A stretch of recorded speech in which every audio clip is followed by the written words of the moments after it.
Moi ça le bosso na ngana bala comme les ay fifi. Tozali ne na Gombe. Bon mon bana Gombe bana ba français et elle aimait beaucoup les jeux de corps. Bon, excusez-moi, je passe à la télé. Moi, j'étais un peu yuma dans ce sens-là. Je n'étais pas comme toi. Toi, tu étais Djogo.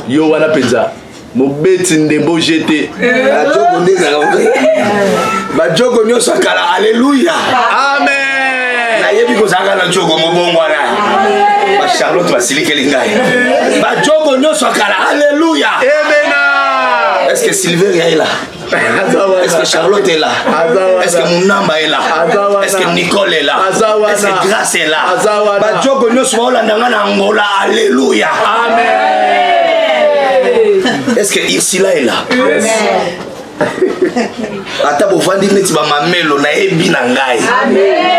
Même la Katia, même la Libanda, ba Djogo, papa, ce qui est sauté, ba Tozomona, ba Messi, ba Ronaldo, ba Cristiano, au monde ba défenseur à ma casse bazalia. Les hommes qui sont à Kangelo 4 balles pour les 4.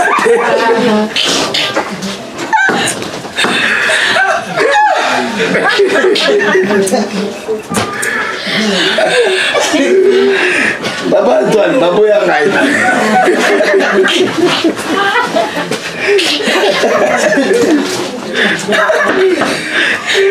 Alors, c'est que Fifi voulait. Moi je voulais pas ça.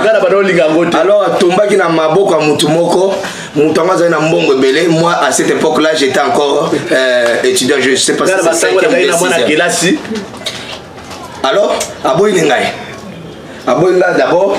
Nazaki tinate, informe, vide, mpiake, et le côté. Akio Lukamutwana Mbongo. Mais plus tard, j'ai passé à Kitambo. J'étais avec ma voiture, la Mercedes. J'ai passé. Yékouta lobelanga makamususa ma bé n'a passé. Que personne ne te juge par rapport à ton passé. À cause de l'onction, Dieu va changer ton passé, va décorer ton avenir. Papa, abwaki sanga pa boyangai. Siko mukolo moko boy na oleka na Kitambo kota ya wala babenga oni maison mbungu. Maison mbungu na oleka ka wana. Songa na biye bo ba yeko. Yeko. Natala boye aokumba bana koto amemi moko na maboko muso atie koto ame ma 4 bon yaya ba souvenir kaka Nathalie photo Nathalie abulanga ndo mutu nyonso okanisa passé na ye. Amen. Bino no sposa ata bosa la sambla wana fifi na yo. Yes. FIFA za Diego Kao na yo. Amen. Celui qui a découvert pour la première fois la mbouchure du fleuve Congo. Yes. Papa yo c'est quand makasi pende. Alléluia. Papa. Aboyanga pour la zaki ne lokote. Maintenant quand je passe na lekani na liboso na moni ndenga salelaki. Ce qu'on a tallé na rétroviseur. Yeto ete ye. Bon abi bato bakokalaka. Na telemisi mutuka. Na kitisi. Omoni ba électronique bio vitre kiti. Na benge na kombo na e. Asutuki. Elle m'a oublié. Vous savez pourquoi elle m'a oublié? À cause de l'onction. Dieu a changé mon passé. Il a décoré mon avenir.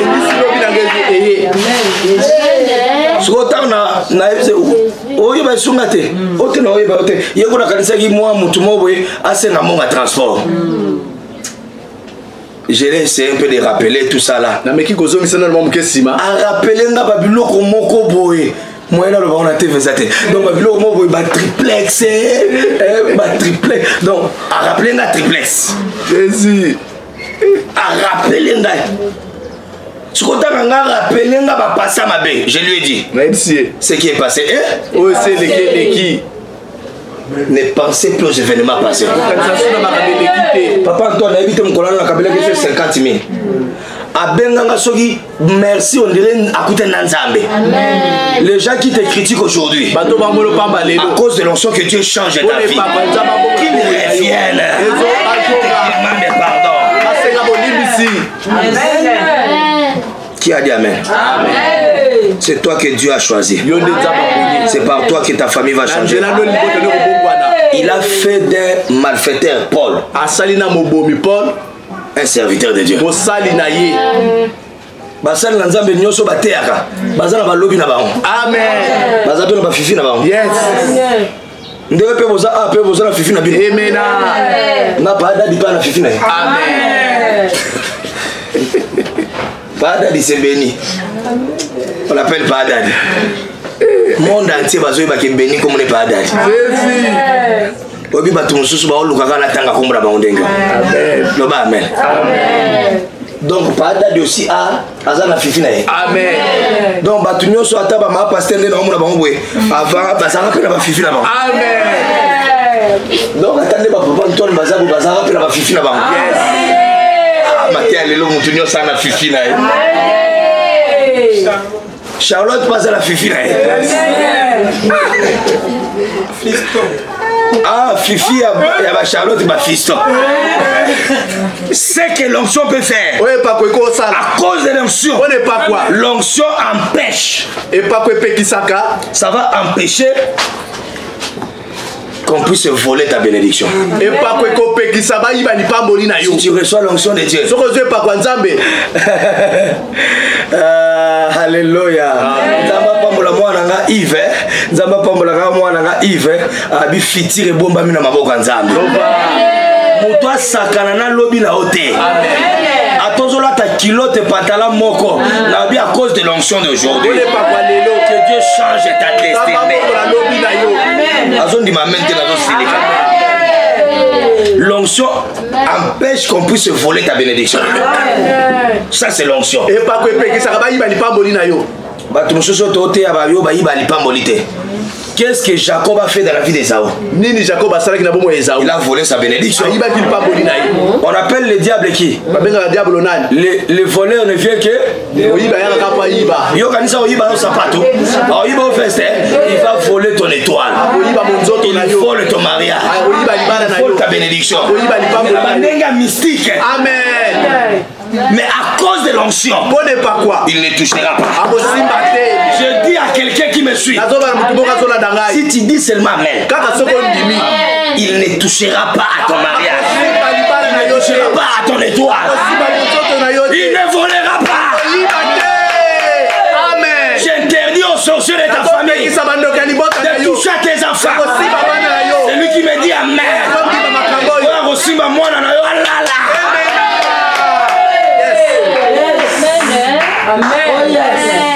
Mon colo fifi a mon anga kamwa. L'onction a changé ma vie. L'onction a fait que je puisse voyager aussi. Avion. Amen. L'onction m'a pris à la permanence. Et là, c'est un andao. L'onction m'a pris piéton. À cause de l'onction, je suis véhiculé. À cause de l'onction, moi, ma valise, c'était un sachet vivant. Beaucoup de gens me suivent, sont là. Beaucoup de gens me suivent, sont là. Ma valise, c'était le sachet vivant. À cause de l'onction, le Seigneur a changé ma situation. Si tu crois que le Seigneur change aussi ta situation, c'est possible que les voleurs, les sorciers utilisent ton étoile.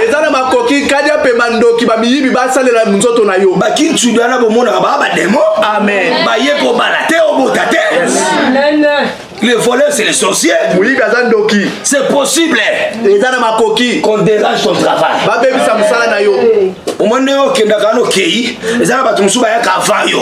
C'est possible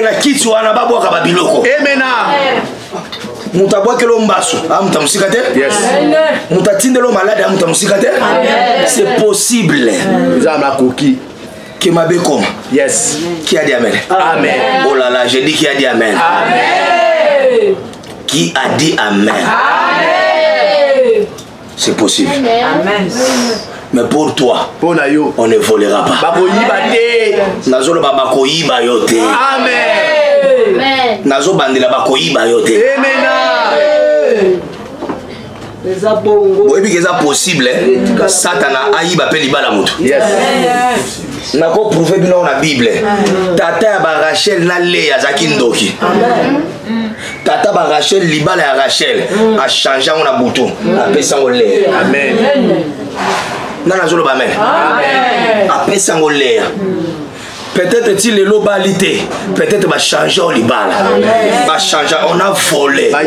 Je prie aujourd'hui. Vous savez que Dieu restituera même les années qu'on dévorait.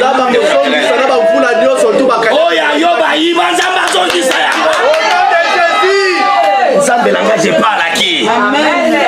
Si on a volé ton mariage, reçois ça. À cause de l'onction. Amen. Récupère ta vie. Est-ce que même Nabilonga Batou va changer? Amen. Tu suis mon masque de vieillesse. À cause de l'onction, la longue masque à vieillesse. Récupère ton mariage. Récupère ta vie. Récupère ta situation. À cause de l'onction. Dieu, amen. À cause de l'onction, il peut prendre quelqu'un de zéro et faire de lui un héros. Même si tu sors dans la famille des pauvres, on peut prendre quelqu'un de zéro et puis il fait de lui un héros. Aujourd'hui, le monde entier me suit. Mais hier, le monde ne pouvait pas me suivre. Qu'est-ce qui a changé ma vie? C'est l'onction du Seigneur. À cause de l'onction. Que Dieu prenne ta vie là. Qu'il change ta vie. Dis amen bien, je vais. Dis amen bien. Que Dieu restaure les années qu'on a détruites par les sorciers de ta femme. Amen bien. Yes. Ils ont détruit ta vie. Bayibi ba détruit, ba sakane na yo ba mari de nuit, mari de nuit. Karaoké au karaoké. Femme de nuit, femme de Jésus. Et comment on l'a libéré? Bah fini on a kingo. Et comment on l'a libéré? Bon sang sans autre. Qui fait ça? Le plus grand sorcier de la famille. Aujourd'hui, Akufa. Amen. Seigneur, Akufa. C'est lui qui te touche. Que les ciels le touchent. Je libère le service des anges. C'est lui qui va te toucher. N'a pas dit ma cercueil. À cause de l'onction. L'onction fait quoi? Ça fait que le talent qui est à toi puisse être reconnu. Au moins, nous avons besoin de nous Lors où on a palais présidentiel à cause de mon Souki. Lors après moi la combo Olivia Nae à cause de Souki. Le talent que tu as, le don de l'esprit. Alléluia. Oui, Joseph Azaki n'a donc interprété Bandoto à cause de l'onction qui était sur lui. N'oubliez pas que son père lui a donné les manteaux. Une tunique à plusieurs couleurs. Et quand on lui a donné ça, c'était l'onction. C'était l'onction. Mais à cause de don ils allaient katinaye la famille ne doit mon anaté partout que deux hommes anaté ma prison l'onction et pas quoi a fait que don ana et bimissé avant de ce mona ba cause amen a comme appelle mon cause l'onction fait quoi et pas que ça la gagner même si tu as les dons à tous la likabo sans l'onction cause n'est pas quoi on ne va pas reconnaître la grâce mais quand il y a l'onction ce que pas que la grâce sera reconnue onction ça la que bato ba no yamba yo amen amen. Tu sais, hein? Tu sais pourquoi ce qui te manque c'est l'onction. Aujourd'hui le Saint-Esprit va rendre une personne. Amen. Ta vie ne dépend pas de tes diplômes. L'onction a pris Moïse. Il fuyait. Celui qui fuit, on l'appelle fugitif. Donc il fuyait. Il avait peur des pharaons. L'onction est descendue sur ta tête. Dieu a fait des malfaiteurs, d'un assassin. L'onction a fait de lui un libérateur. Je déclare, c'est toi qui vas libérer ta famille. Reçois cela. Si tu reçois ça bien, ça devient ta confusion. Amen. Je reçois. Moi, je ne viens pas élever ce que tu as fait dans le passé. Je ne sais pas, tu as tué les gens. Tu as fait des avortements. Tu as fait des choses. Ce n'est pas mon problème. Jésus est venu prendre ta place. Aujourd'hui, je me lève comme un pasteur. Je dis tous tes péchés te sont pardonnés.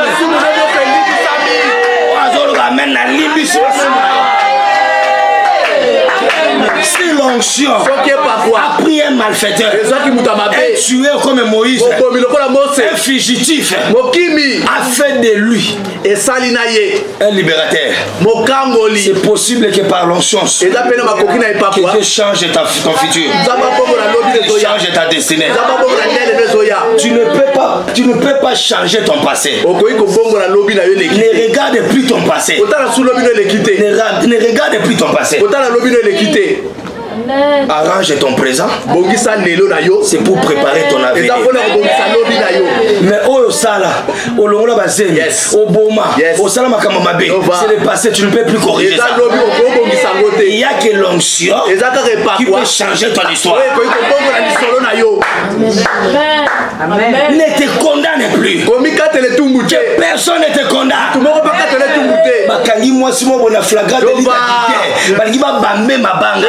Jésus a dit à ces gens-là, qui parmi vous n'a jamais commis les péchés? Il y a un adultère, mais il y a un ndoki. Il y a un adultère, mais il y a un soula. Il y a un adultère, mais il y a un songi. Aujourd'hui, je prêche. Qui parmi les gens qui me suivent là? Nana Sumukate. Na pasteur wa finga papa na molimo. Jésus. Yes. Na pasteur wa finga papa na molimo wana. Amen. Batu balobaka makamba bongo na ba vie secret na bango baza muté amabe. Amen. Prêche-nous, c'est la vérité. D'ailleurs, moi je connais sa vie. D'ailleurs, là où il vient, il était sorcier. Ozo bossa na kindoki no lobby. Ozo ko attaquer milango a mutu mo. Que personne ne te condamne. Tu es béni aujourd'hui. L'onction de Dieu te libère là. L'onction a pris qui? Je peux citer encore qui? L'apôtre Paul. Il a écrit plus que tous les apôtres. Quand il a croisé Jésus, l'onction, il a vu la lumière. Sa vie a changé. Un malfaiteur est devenu un prédicateur.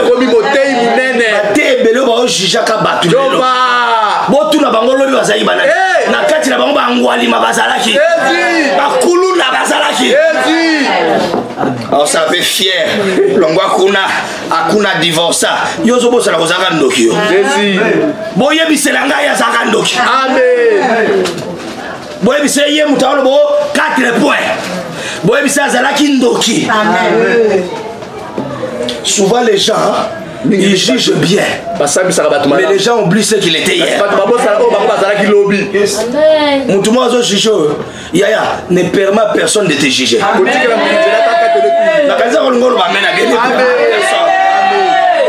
Amen. Oublie ton passé.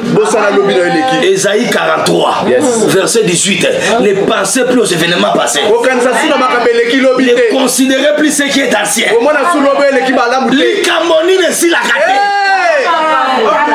Oh, yes. Oh, pasteur, on a beau monde à tomber dans les billets. J'ai croisé quelqu'un à l'intérieur. Tout ça, il y a un consimo ou un boca. Tout côté à boy. À mon niveau, oh, je peux avoir. À Beninga, la combo, la gamme, combo à la lobby. Ma combo à Kati, fils de David. Papa. On peut aller dans le chat comme on dit. Pour ah, là, la banane, mon boy. Banane, mon boy, banane. Ma souka la banane. benginga papa zolo ba pekos mais ça pekos te na benginga la kombo moko ya fils de David papa tanga benga a benginga la kombo ana na entourage ana na salaki muto akoye ba kombo ana zate tala niveau siko natali kaka mais natali le kenge Jova tali bona tala la moyo sopa yeko loba ye mon ba ya na kala ba photographe ala oh yo awa ngapela tune bongo yo awa ça c'est le monde à limiter yo comme à place ya comme cette année tu arriveras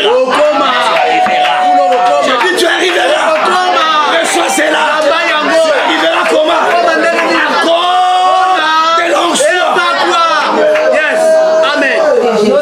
à cause de l'onction on n'est pas quoi tu arriveras comment yo poye bana bango ya ki pona photo mais ngana ya ki pona makamba spiritualité na bende pembeni papa Antoine na bisala lokola to yibanité pour alinga ya kinango on dira so rappelenga kolinga ka mobalo a rappela ko ba passer te déjà qui passait c'est les na longola basemi mais na bongola motema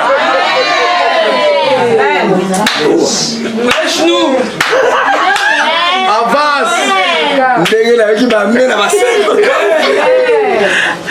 lelo la olingana tuna pasteur wa balingana tuna mtu ana oshisho likambo nini sila kate ata film à Jésus pe sila beni likambo nini sila kate o mone wana na ole kala ba Mercedes to yebi bango ba petit na biso kala ya na su petit na kala te Jésus a changé ma vie. Tu as un don en toi. Aujourd'hui, je vais impacter ça. Il faut que cela soit éclairé. Il y a des dons ici. Il faut que tu règnes. Alors, amen, amen, amen. Papa, merci à joueur à joie vie na licence c'était. Yes. Merci quand on a l'écolo, c'est un don. Je parle à tous les gens qui me suivent.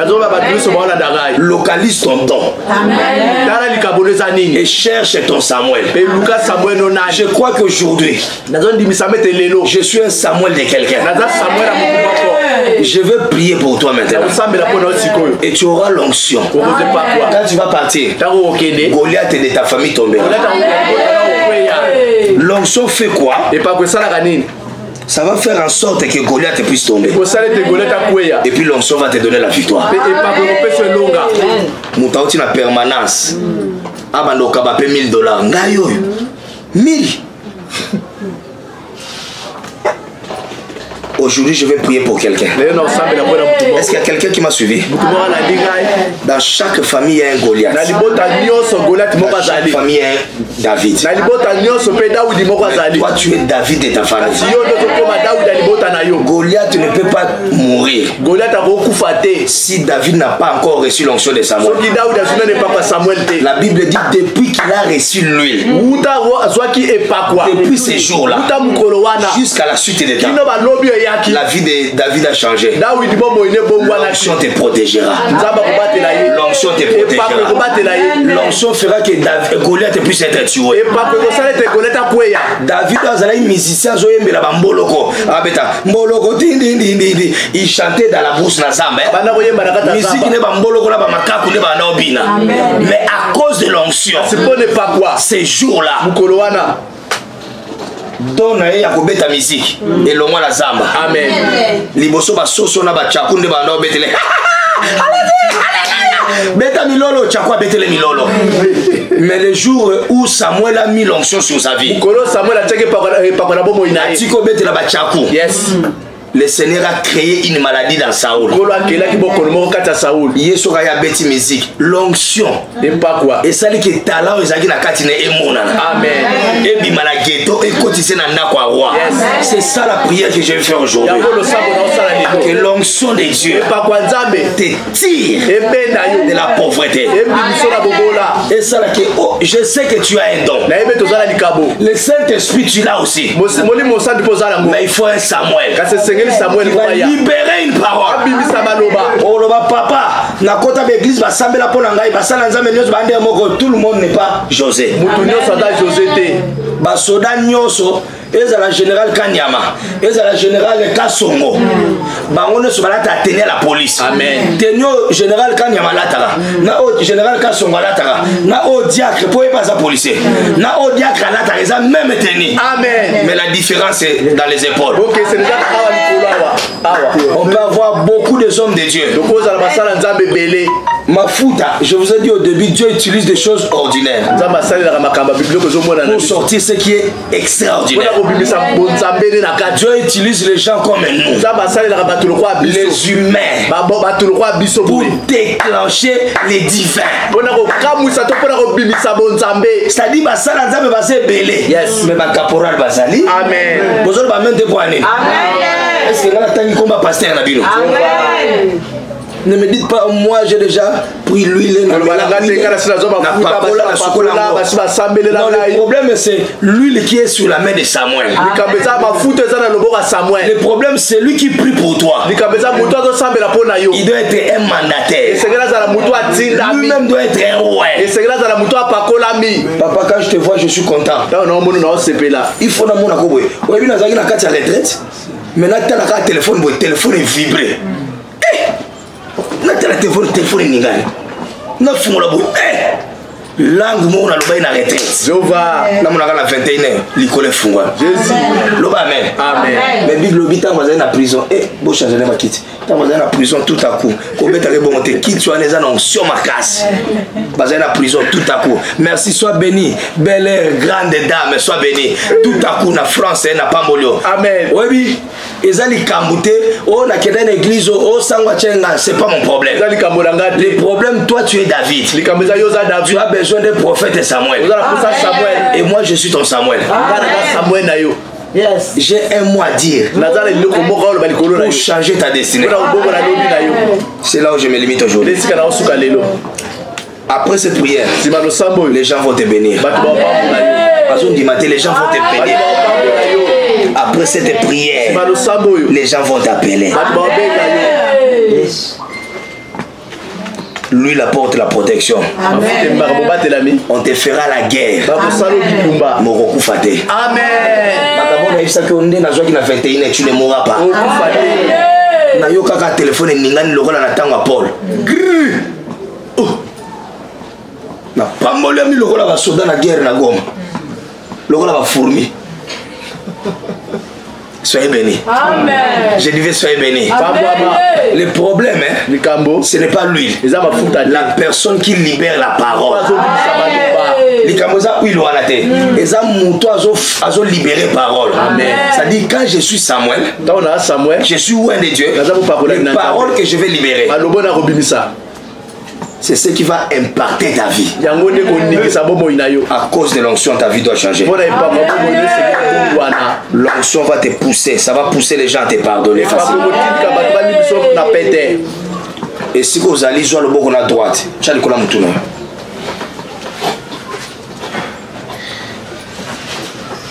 Je venais vous dire ici tout à l'heure. Tout à l'heure. Et là, vous avez la force à la kisi à Mbikoudane. Ngango a la kisi na Banganga Baselani. Banganga peut passer la Makasu. Amen. Bamakasu. Bon, on a joué Maki. Nazaï na Kasai, Batina Bakaki na Maki. Nambeli. Et ça même Maki au Batika na Kouawana. Yes. Et ça même Maki au Soso Mboka Boaki. Amen. Mais ce que l'équipe n'a pas beaucoup nganga a sali ba incantation maki kaka o wana les amaki ordinaire mais pourquoi que l'équipe n'a pas beaucoup nganga wana ce babo qui a ngwe longwe maki ko bikake. Amen. Est-ce qu'il y a quelqu'un qui m'a compris? Amen. Ta sosoli makambo yo. Amen. Le problème ce n'est pas lui. Likambeza mafuta te. Et ça et sikanini huile ane lekane. Amen. Et ça mutu nini azo sali la huile wana. Amen. Et ça maloba nini balobe nani asimbi yango. Amen. Papa, comment se fait-il que Mac et Zamak a battu Nyos? Mais sur les qui n'a pas beaucoup d'ailleurs. Sur la personne que nous boit comme ta couche la kaki. C'est que les Kamoza m'a quitté. Amen. Les Kamoza moutoiseaux sans la Babylone. Amen. Aujourd'hui, je vais libérer l'onction sur ta vie. Quand tu vas sortir, tu vas affronter les diables. Et ça question te ma foute où t'as la Inde et où t'as na Israël. Et ça question mon toi au sambe la pona yo. Amen. Azala mutumo a pakola ma. Amen. Mutumo ngazalia. Amen. Beaucoup za la bino no sur ma pasteur. Ma pasteur na zon lokola ka bateni. Mais biso no soit grade mortel. Amen. Biso no soit âge moko na esprit. Yes. Biso no soit la degré ya connaissance té, ya connexion té. Amen. Ya sacrifice té. Amen. Peut-être le pasteur a pas comme ma fouta, alia kana générateur. Yes. Mais ngande nazali na outi 3 jours na prière. Amen. Je vais prier pour toi. Mets la tête sur la main sur ta tête. Je vais libérer une puissance sur toi. Ma Bible déclare. On est allé chercher David. Là où il était.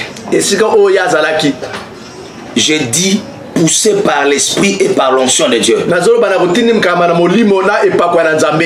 un mandataire, comme un roi. J'annonce et je prophétise sur ta vie. Je libère cette parole. Que les gens élevés puissent te chercher. Amen. Les gens qui sont élevés. Les gens qui sont élevés. Les gens qui sont élevés. Les gens qui sont bénis. À partir de maintenant, on va te chercher. Commence à chercher ton numéro. Tu ne demanderas pas. On te donnera. À cause de l'onction qui est ce matin ici. Reçois selon le nom de Jésus. Quand on l'a cherché, il est venu. On lui a mis de l'huile sur la tête. Que le Saint-Esprit répand sur ta tête. L'huile est fraîche. L'onction fraîche. Que le Saint-Esprit répand sur ta vie. Une capacité surnaturelle. Amen, amen, amen. Quand tu dis amen, tu les reçois.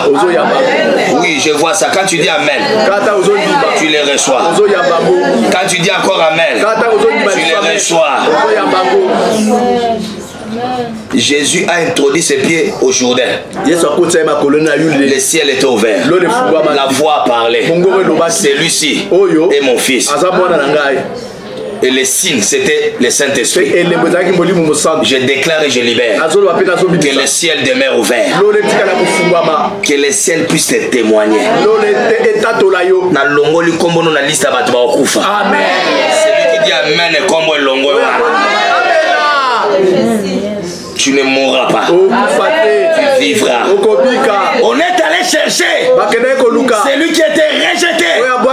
Même toi tu as été rejeté. Maintenant l'onction de Dieu, je libère ça sur ta vie. Que l'onction commence à te localiser. Que cela localise ton travail. Que cela localise tes enfants. Que cela localise ta santé. Que cela localise ta santé. Reçois la guérison. Reçois les miracles. Celui qui dit amen, il reçoit. Tu dis amen, tu reçois ça. La Bible dit depuis ces jours-là jusqu'à la suite des temps, sa vie a été touchée, transformée, saisie par la puissance. Aucune puissance de l'ennemi n'aura encore l'autorité sur ta vie. Je décrète et je prophétise. Celui qui touchera même à tes cheveux, même ta photo, même ton habit, celui qui va même amener ton nom quelque part. Abel Aliboma. Je dis ça poussé par le Saint-Esprit. Celui qui cherchera à toucher tes enfants. C'est la folie qui va l'attraper. Je parle sous l'onction du Saint-Esprit. L'onction attire la protection. Que ta vie soit protégée. Que ta maison soit protégée. Que tes enfants soient protégés. Que ton travail soit protégé. Que ta vie soit protégée. à cause de l'onction. David, je libère les dons qui étaient cachés en toi. Si le Seigneur a donné le mariage à Esther, que le Seigneur te donne un bon mariage. C'est lui qui dit amen, il reçoit cela. Ozaki na ghetto maintenant la bimi sur la ghetto. Tu es libéré par la puissance des saints. L'onction de Dieu a fait que David puisse tuer Goliath. Ce n'est ni par la force, ni par la puissance, mais c'est par l'Esprit de Dieu. Reçois la puissance, reçois l'onction. Quand tu sors maintenant là, Goliath est nion sur le téléma. Et ça, il y a maladie, il y a mari de nuit, il y a liwa, il y a blocage. Tu le tombes au nom de Jésus. C'est lui qui dit amen, il reçoit. À cause de l'onction, reçoit cette force. Reçois cela. Reçois cela. Reçois cela. Je parle sur ce dossier-là. On peut se signer cela. Après déconfinement, que tu voyages, que ce fiancé-là trouve l'argent de venir t'honorer. Avant la fin de cette année, que ce soit un miracle par faveur. Seigneur, je te dis merci. Je fais ce que tu m'as demandé de faire. J'ai libéré l'onction. Maintenant, les anges qui travaillent avec moi commencent à accomplir cela. Oui, longola ba tubilamba mabe amona bilamba ba mabe na osambela na moni ba longola ba tubilamba mabe takande to osambela na mona ba longola ba tubilamba mwindi oui na so mona yango na so mona ba longola ba na ba alliance ya mabe na mona ba longola ba na ba kana ba Jésus na so mona ezo banda ça commence ezo banda na so mona bande ezo banda na so mona ba longola ba na ba masque à vieillesse. Qu'est-ce que je vois là? Nazo mona na ba chaîne so loma. Nazo longola ba chaîne wana. Et bandi déjà pas là. Allez, sois libéré, sois libéré, sois libéré. Sois libéré, sois libéré, sois libéré. Sois libéré. Oui, c'est toi. C'est toi. C'est toi. Ton mariage est libéré. Ta vie est libérée. Ta santé est libérée. Oh, même ton travail est libéré. Sois libéré. C'est ça, et bandi. Jésus. Je vois. Ah, on a Katina Libanda, la moni molimo va aussi. Voilà.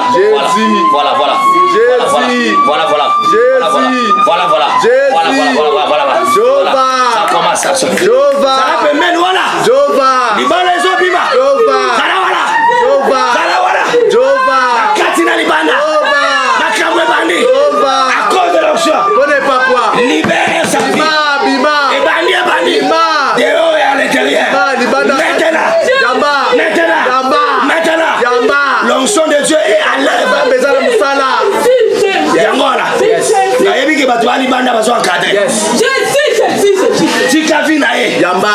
Je vois on libère. Tika libéré. Nazomona ba bimisa ba tuna mabulu. Ba chaîne de Solongwa. Et les mois ma maison Longwa. Zala concentré. Okoyo ke loko mo reso Longwa la vie d'ailleurs. Yango ale simbio. Yango ale simbio. Yango ale zosoyo. Yango ale zosimbayo.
nous suivez, à cause de l'onction, tu es libéré. À cause de l'onction, tu es libéré.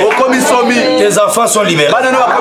Ta famille est libérée. À cause de l'onction, ta vie est libérée. Tu es libre maintenant. Tu es libre maintenant. Kota place au bapara no bakota. Sala makambo babo tu no basala. Yes. Tu es libéré. Tu es libéré. Tu es libéré. Je prophétise ta liberté. Je prophétise ta délivrance. À cause de toi, ta famille va changer. Reçois ta guérison. Reçois ta délivrance. À cause de l'onction, ta vie est libérée. Ta vie change maintenant. Ta destinée change. Merci. J'annule les conséquences des mauvais rêves. Les conséquences qui te suivaient de ton passé. Cela est annulé. Au nom de Jésus. Seigneur, je te dis merci. Partout là où tu es, tu chercheras une offrande pour sceller cette prière. Cherche une offrande qui te touche. Tu vas sceller cette prière. Dieu me dit de te dire, observe 3 semaines. 3 semaines. Cela ne passera pas. Tu vas vivre un témoignage. Père, nous te disons merci pour tout ce que tu as fait à cause de l'onction. Merci pour ta grâce. Merci pour l'impact. Merci pour la puissance. Maintenant, notre vie ne sera plus dans les ghettos. Notre vie a changé. Parce que tu as décoré la vie. Merci pour tout ce que tu as fait. Je vois des bonnes choses, je vois des témoignages. Quand on finit la prière d'aujourd'hui, cherche une offrande. Partout là où tu es, cherche une offrande. Parle. Libéré. Amen. Là où tu es, tu peux nous faire parvenir ça sur M-Pesa, sur Tigo Cash, sur le 089 96 22 759 081 690 67 63. Si tu es en dehors du pays, il faut sceller cette prière avec une offrande. Parce que je vois déjà ta vie être libérée. Tu peux utiliser les agences et puis tu vas envoyer ton offrande. Le Seigneur m'a dit, il t'a exaucé aujourd'hui. Ne pleure plus. Ne pleure plus. Quand tu sors aujourd'hui, marche dans la foi. Que Dieu vous bénisse. Est-ce qu'on va acclamer Jésus? Que le Seigneur vous bénisse. C'était votre humble serviteur, le prophète Joseph Ongwa. La joie était de vous bénir partout là où vous nous avez suivis.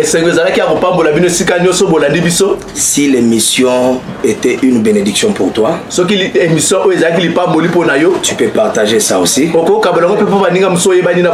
vos groupes. Tu ne sais pas à qui est-ce que ça peut faire du bien. Et si tu finis de suivre comme ça, il faut s'abonner dans notre chaîne YouTube Meda TV. Là, il y a beaucoup de choses que nous avons mis là-bas qui parfois ne passent pas sur Facebook.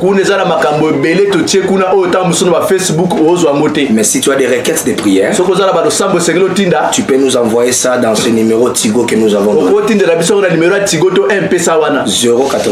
96 22 759. Envoyez vos requêtes. Déjà la semaine prochaine, on sera à la montagne. Le jeudi, la montagne que vous connaissez, à Sekomaf. On sera là le jeudi à 6h30. Suivez-nous là-bas à Sekomaf à 6h30. On sera là le jeudi. Les jeudis. Je vais demander au diacre, à mes bergers, d'aller voir les jeudis, on sera là. Et on sera une bénédiction, on va prier. Même le chef de l'État a demandé qu'on puisse prier pour le Congo. On n'a pas demandé d'ouvrir les églises. C'est pourquoi vous voyez nous faire des lives, des directs comme ça dans mon bureau. Mais nous croyons que dans les jours qui viennent, les églises seront ouvertes. Pourquoi pour Marie de nuit qui s'y n'a pharmacie zarate. Amen. Célibat peut qui s'y n'a pharmacie zarate. Amen. Donc c'est pourquoi l'église est là pour vous aider. C'est seulement dans cette chaîne Meda TV, Amen. YouTube Ndomonango. Amen. Et si tu veux que nous puissions te faire parvenir un groupe autre, à prière. Les groupe à prière, les groupe à WhatsApp, les amis de Joseph Ongwal, les groupe Moro Nassambe la pona batu na 6h, na 12h, na 21h30. Na exhorta batu. So ngo bando ba prière. Ozala bande kono bana libanda mboka. Bongo ba prière ba orientation, oko tindela biso numéro ou bien oko enregistrer numéro à Tigo wana. Au tindel biso pe numéro na auto enregistré to kotisa yo na kati ya groupe wana o bandolanda ba prière. Pour le reste cette semaine les a semaine évangélisation. Yes. Donc le groupe de bergers et de serviteurs de Dieu, c'est une semaine de l'évangélisation. Il faut évangéliser de maison à maison. Il faut aller de maison à maison. Suivre les gens. Yes. Il faut aller les encourager, prier avec eux. Dieu ne manquera pas de vous bénir. Tu as besoin de parler avec moi. Les deux numéros là sont mes numéros. Tu peux nous appeler. On va fixer un rendez-vous. Et puis on va parler.